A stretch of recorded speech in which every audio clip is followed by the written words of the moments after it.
Hello everyone, I am Premanand and welcome to Byte Classroom. You are watching our Programming for Problem Solving series. In this series, we are not just learning how to code, we are learning how to think, analyze, and solve the problems like a programmer. So, let's continue our journey. In episode 2, we explored how humans solve problems. We understand that before writing a code, we need to understand the problem, break it down, develop a solution, and test our thinking. But that brings us to an important question. How do we convert our thinking into a clear sequence of steps? How do we take the logic in our mind and describe it in a way that another person or eventually a computer can follow? That's what we are going to explore in this episode. What is an algorithm? Before we move forward, let's quickly remember where we stopped in episode 2. We learned that when we get a problem, we should not immediately start coding. First, we understand the problem, then, we think about a possible solution, we break the problem into smaller parts, and finally, we test our thinking. But now we have a new question. How do we actually write down our thinking? Suppose I have a solution in my mind. How can I explain that solution to another person? How can I make sure that person follows exactly the same steps that I followed? And more importantly, how can we express those steps in a form that can eventually be converted into a computer program? That's where today's topic begins, the algorithm. Let's forget something programming for a moment. Imagine someone who has never made a tea before comes to you and says, "Can you teach me how to make a cup of tea?" You might say, "Boil the water, add tea, add milk, add sugar, and serve." Sounds simple, right? But is it enough? How much water? How much tea? When do I add the milk? How much sugar? How long should I boil it? What if the water hasn't boiled yet? Suddenly, our simple instructions aren't quite so simple. And this is exactly the problem we face when we want to communicate our thinking. A human being can fill in many missing details using experience and common sense. But if we want our instruction to be followed exactly, our steps need to be much clearer. The idea is simple, but the instruction must be precise.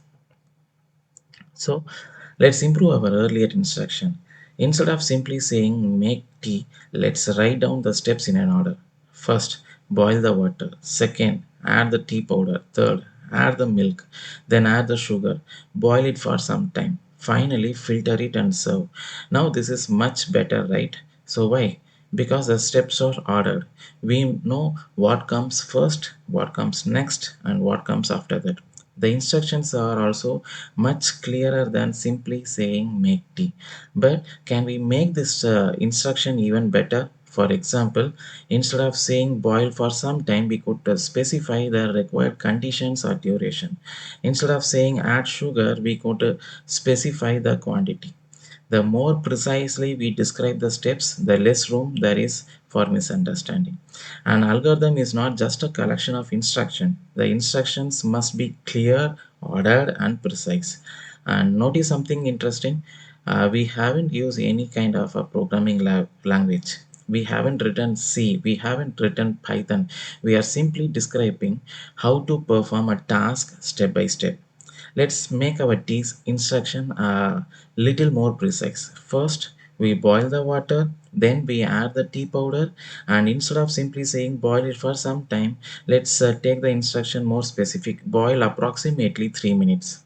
And then we add the milk, and again we allow it boil for a suitable amount of time, say for example 3 minutes. Finally, we add sugar if sugar is required. Now introduce an interesting part, but here's where the things become more interesting. What if I accidentally add too much sugar? Now our process needs to respond to the situation, right? So we must adjust a taste, for example by adding a little more milk.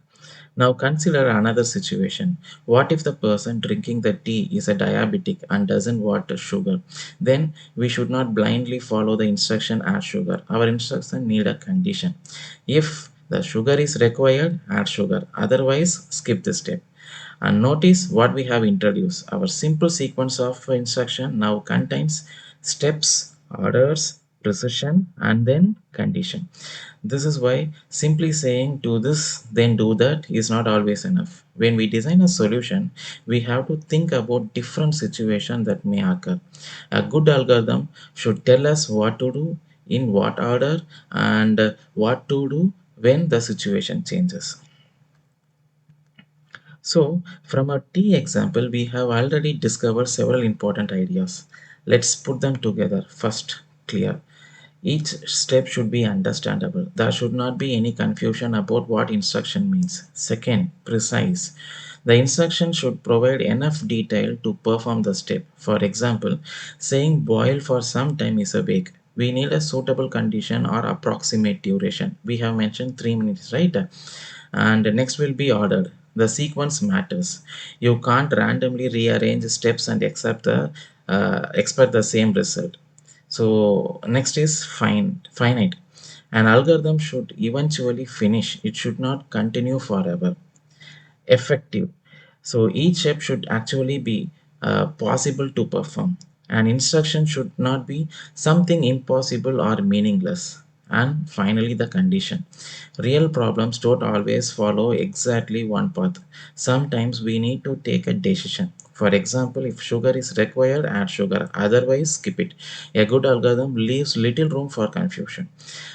Then connect to the programming. And this is exactly what we need when we are communicating our solution to a computer. A computer doesn't understand our intention. It follows the instruction we give it. Now, let me ask you something.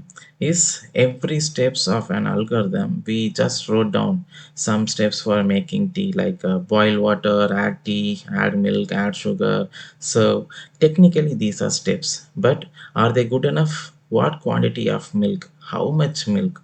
How much sugar? How long should we boil it? What if the person doesn't want sugar? What if I put the steps in the wrong order? So simply having a list of instruction is not enough. The instruction need to be clear, they need to be precise, they need to be in the correct order, and they should handle the situations that matter. A list of steps is not automatically a good algorithm. And this distinction is very important in programming. When we design an algorithm, we are not just writing down what comes to our mind. We are designing a systematic method that should work correctly for the problem. Now let's move away from T example. Let's take a mathematical problem. Suppose I give you a two numbers, 48 and 18, and I ask you to find GCD, the greatest amount divisor. So how would you solve it? Don't write any code and don't worry about C languages or any other language. Just think about how you would solve this mathematically. One way is to list the factors of both the numbers, right? Like So 48 and another number is 18. So what are the factors for these numbers? 1, 2, 3, 4, 6, 8, 12, 16, 24, and then 48. So these are all the factors for 48 number.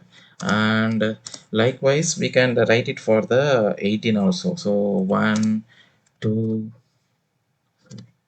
3, 6, 9, and 18. I think it's correct, I guess. Fine. Okay. So the common factors for the two numbers 48 and 18 are 1, 2, 3, 4 is not there, 6, and then 9 is not there, 8, 12, 16. So that's it, right? So the common factors are 1, 2, 3, and 6. So the greatest among common divisor among the common factor number is like what? 6, not 1, 2, 3. This is less number, right? So by default, 6. So we solve the problem. But now I want to ask one more interesting question. Do we really need to list all the factors every time? Can we find a more systematic way? A method that works not just for 48 and 18, but for any two numbers? Let's look at the numbers at a little differently. Instead of listing all the factors, let's divide. Uh, so 48 divided by 18, the remainder will be 12. And now something interesting happens. We take the previous divisor 18 and divide it by the number 12. So the remainder is 6 again. So 18 becomes 12, 12 becomes 6, and now the remainder is 0. So, and now what we have? 6, right? So that's our GCD. But don't now let's take the pattern we discovered and turn it into a proper method. Instead of saying 48 and 18, let's call our number a and b. First, take two numbers. Next, divide a by b. Find the remainder. Now comes the decision. If the remainder is 0, then b is our GCD. If the remainder is not 0, we don't stop. We replace a with the b. And with the b reminder, then we repeat the same process. Look at what we have done. We started with a specific example like 48 and 50, 18, I guess. Then we found a pattern, and now we converted the pattern into a set of general steps. This is what we call it as an algorithm. An algorithm takes an idea and turns into a repeatable method. Then demonstrate that isn't tied only with respect to the number we have discussed, that is 48 and 18. If you give any two numbers like some random numbers 60 and 24, the same step work, right? So if I give some other number like 81 and 27, the same steps work. The numbers change, the algorithm doesn't. Let's test the algorithm just we created. We will use the same number we started with 48 and 18. Uh, Step 1. So divide 48 by 18. The remainder will be 12. So we replace our values and continue. 18 divided by 12 gives a remainder of 6. And again we continue 12 divided by 6 and gives a remainder of 0, right? So what is our GCD then? 6. So our algorithm gives a correct result. However, testing it with the same example from which we developed the algorithm isn't enough. We should try some different input. For example, what about some different number like 60 and 24? Let's mentally we'll check it, right? So 60 divided by 24 gives 12, and 24 divided by 12 gives a remainder of 0. So the GCD will be 12. Same algorithm, but we have used different numbers. Still it works, right? So a good algorithm should not design just for one example. It should work for all the valid inputs of the problem. We have just seen algorithm for a mathematical problem, but algorithms are not limited to mathematics. In fact, you use algorithm every single day, often without realizing it. Think about Google Maps. Suppose you are in Chennai and you want to travel to Bangalore. You enter your current location and you enter your destination, and suddenly the application gives you one or more possible routes. Is Google Map simply drawing a random line between two locations? No, there is a lot of processing happening behind the scenes. The system knows your current location, it knows your destination, it has information about available roads and routes, so it considers all possible routes. Those routes can be compared based on factors such as distance, travel time, and current condition. And finally, it presents a suitable route to you. Now, the actual algorithm used in real navigation system are much more sophisticated than the simple steps shown here. We are not trying to reproduce the Google Maps here. We are simply looking at the algorithmic way of thinking behind the application.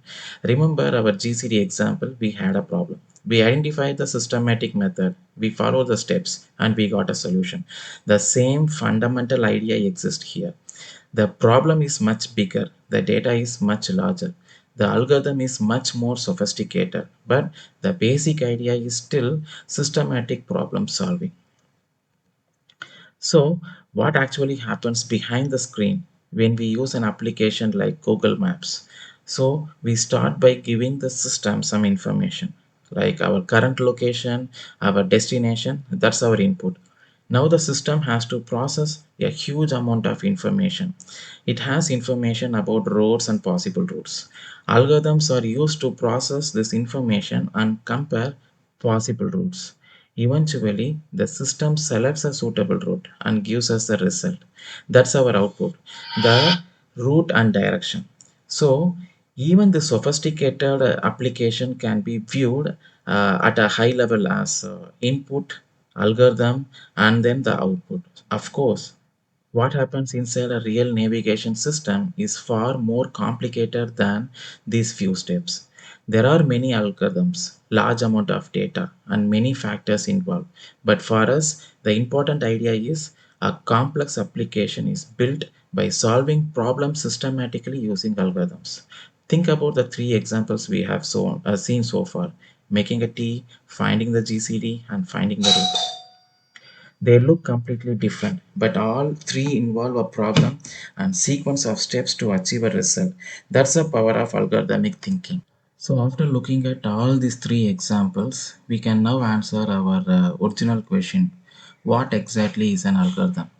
In simple terms, an algorithm is a finite sequence of clear, precise, and well-defined steps used to solve a problem or perform a task. Let's break the definition down. Finite means it should be eventually stop. It should not continue forever. Clear and precise means every step should be understandable. There should not be unnecessary ambiguity. Well defined in the sense like we should know exactly what needs to happen at each step, and finally the purpose of those steps is to solve a problem or perform a particular task. So connect to the examples we have discussed. Our tea making procedure, that's a sequence of steps to perform a task. Our GCD method, that's a sequence of steps to solve the mathematical problem. And the root finding process, that's an algorithmic approach to solve a real world problem. Different problems, different level of complexity, and same fundamental idea. An algorithm is where our thinking becomes a systematic method. So now this is very important distinction. An algorithm is not a program. Why? Because an algorithm describes the logic steps needed to solve the problem. It doesn't depend upon a particular programming language. For example, our GCD algorithm doesn't belongs to C. It doesn't belongs to Python. It doesn't belongs to the Java also. The algorithm is simply the method we develop to solve the problem. Once we have that algorithm, we can implement using the programming language.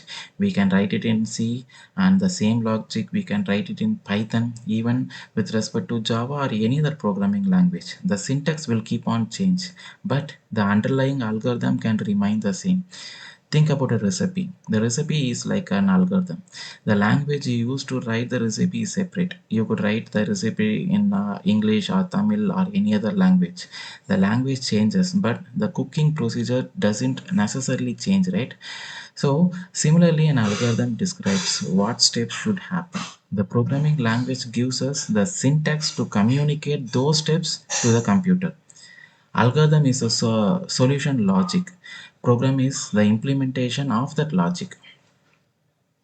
So now we know that an algorithm is our solution logic. But before jumping directly into programming language, we have another useful step. We can express our algorithm in a simple form called pseudocode.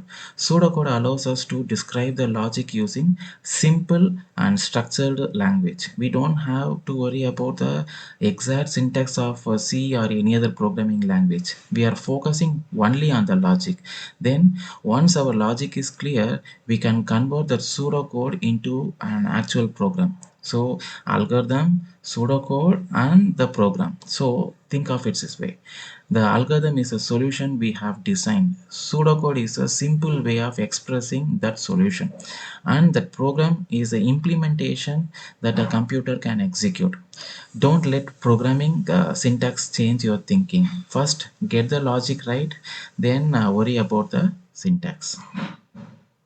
So let's put our entire journey together. We started with a problem, then we thought about how to solve it. From the thinking, we developed the logic, we converted the logic into an algorithm, a clear systematic sequence of steps. Then we can express those steps using pseudocode, and finally, we implement the logic using a programming language and create our program. So when the program executes correctly, we get our solution. So notice something very important here. The program is not where our thinking begins. The program is the final expression of our thinking. So we saw this with making tea. We saw it with the GCD problem and same real world application for route finding. So the problems are completely different, but the fundamental journey is the same. So, problem, think, logic, algorithm, pseudocode, program, and then the solution. So, if your logic is wrong, perfect code will still produce the wrong answer. So, think first, implement later. So we have now designed our algorithm, but suppose I want to communicate this algorithm to someone else. How should I represent it? I have two very useful options. One is pseudocode and second one is like a flowchart. Pseudocode represents our logic using simple structured text. A flowchart represents the same logic visually using symbols and arrows. The important point is the represent changes, but the underlying logic doesn't. So think about the GCD algorithm. We could write its steps as pseudocode, or we could draw the same step as a flowchart. Eventually, we can take that logic and implement in the C. Pseudocode and flowcharts are not different solutions. They are different way of expressing the same solution. So before we finish today's episode, I have a small challenge for you people. Can you design an algorithm? Choose any one of these three problems. You can describe the steps of making cup of tea, or you can find the GCD of two numbers, or if you want a real world problem, think about finding a route between two places. But there is one important rule. Don't write any C code or any programming language. Just think about the problem, break it down, and write the steps clearly. So think, design, and then write. That's our algorithm. So once you have a algorithm, the next question is how do we represent it properly? So that's where the pseudocode and flowchart comes to picture. So thing is like how do we actually write the algorithm using pseudocode and flowchart? So remember, programming doesn't begin with the code; it begins with the algorithm. So that's where we'll stop for today's episode.